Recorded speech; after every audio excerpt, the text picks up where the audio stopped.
Did you know that the ancient Romans used to use urine as mouthwash? It's totally disgusting and totally amazing. Yeah, that's right. Because of its high ammonia content, it's actually a very powerful cleaning agent. It would kill the bacteria in the mouth and therefore freshen the breath. And once the Romans discovered this, they started using it for other purposes as well. So they would take the urine and put it into a vat of, water solution, just dilute it a bit, and do their laundry in it. Then they would rinse it into a clean vat of water and hang it out to line dry. Presumably, this would actually kill the urine smell and they would have disinfected clothing for their daily use. And they weren't the only ones using this method. The ancient Incans also used urine, fermented urine to be more exact. They would leave it out for about 5 days before using the solution to rid themselves of dry, itchy, flaky scalp. Kind of like an ancient day Head and Shoulders. And there wasn't really anything better until the 1700s. In the meantime, people started bottling the stuff and selling it for a high price. In fact, Portuguese urine was the most coveted type of urine that existed at that time. So much so that Emperor Nero started to put a special tax on it. I guess in the end, we really should be calling it shampoo. Anyway, that brings us to trend number 2. So this next one is not so much a trend as it is just a really interesting anecdote. Have you ever heard the expression saved by the bell? How about I'm working the graveyard shift? Or have you ever been to a wake and have you ever wondered where that tradition comes from? Well, it might be inextricably tied to lead poisoning caused by hair color. Yeah, you see, in the 18th century, women were starting to use hair color to cover gray.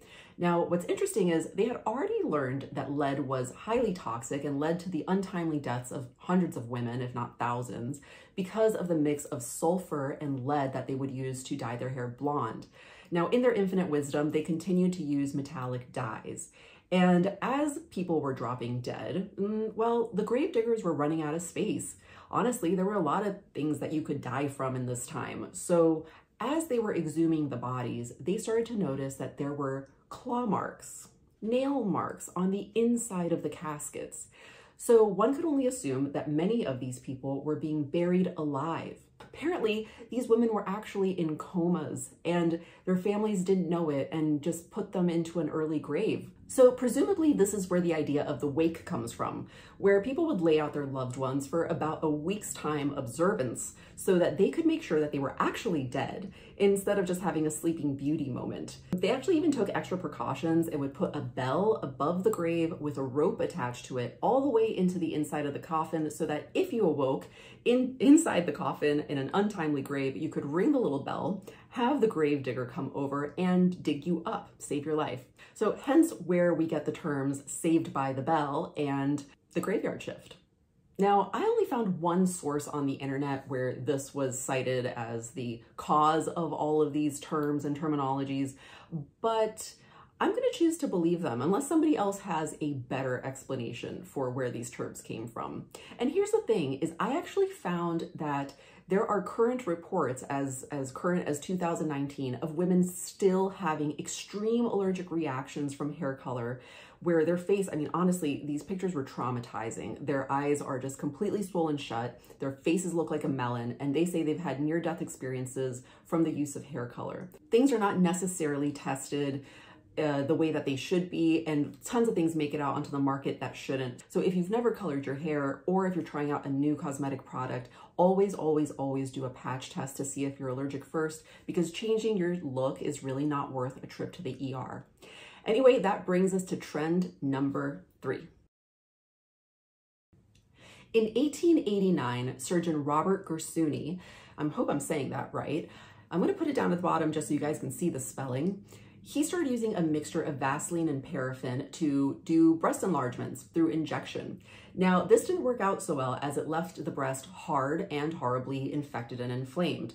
So it wasn't until about 1895 when another doctor, Vincenz Czerny, I'm probably messing that one up too, so here it is again, they started using what we call now fat grafting, which is a fatty tissue and insert it into the breast. He started this procedure out by an experiment that he did with one of his patients. You see, he found a tumor in her left breast, removed it, and then filled it with another tumor that he had found in her lower back, which is about the size of an apple. It wasn't long before lots of other doctors started mimicking this procedure, and it became quite the standard in the early 20th century. This preceded breast implants by about 67 years. In the meantime, they would use all kinds of things to implant into women's breasts. Things such as paraffin, glass balls, ivory, ox cartilage, sponges, and ground rubber. Yeah, all of those things were being put into women's breasts.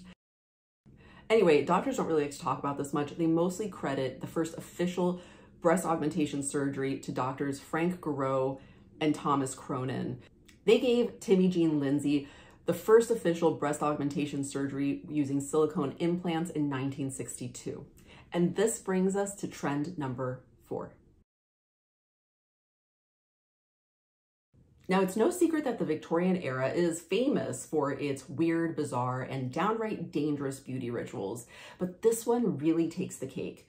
You see, tuberculosis was all the rage back then. Yeah, people were really coveting that look, that tube look, you know? Yeah, that's real. They just love the way that tuberculosis made your cheeks a little flush, your lips a little rosier, your waist a little thinner from not being able to eat from the disease, and people were really after the look. So much so that people went out of their way to catch the bug on purpose. And for those that couldn't, they would make it up with makeup. They would pale out their face, redden their cheeks and lips, and do whatever they could to stay, you know, skinny. So in my research, I came across this article that I'm gonna just read straight off the page to you guys. Between 1780 and 1850, there is an increasing aestheticization of tuberculosis that becomes intertwined with feminine beauty. This is a quote from Carolyn Day, who is an assistant professor of history at Furman University in South Carolina, and also wrote an entire book on the subject called Consumptive Chic: A History of Fashion, Beauty, and Disease, which explores tuberculosis and how it impacted the 19th century British fashion perceptions of beauty. In a 1909 book called Tuberculosis, a treatise of American authors on its etiology, pathology, frequency, semiology, diagnosis, prognosis, prevention, and treatment, confirms this.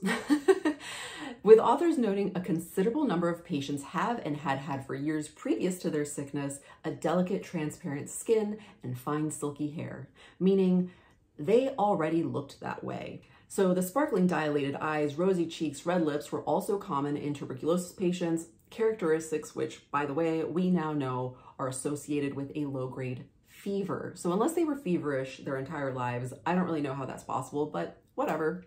And no one was safe from the effects of TB. You see, in the Victorian times, luxurious beards, perfectly manicured mustaches, and very carefully crafted sideburns were all the rage. This might have been an influence from the British soldiers that tried to keep warm during the Crimean War of 1850, but you know, who's to say?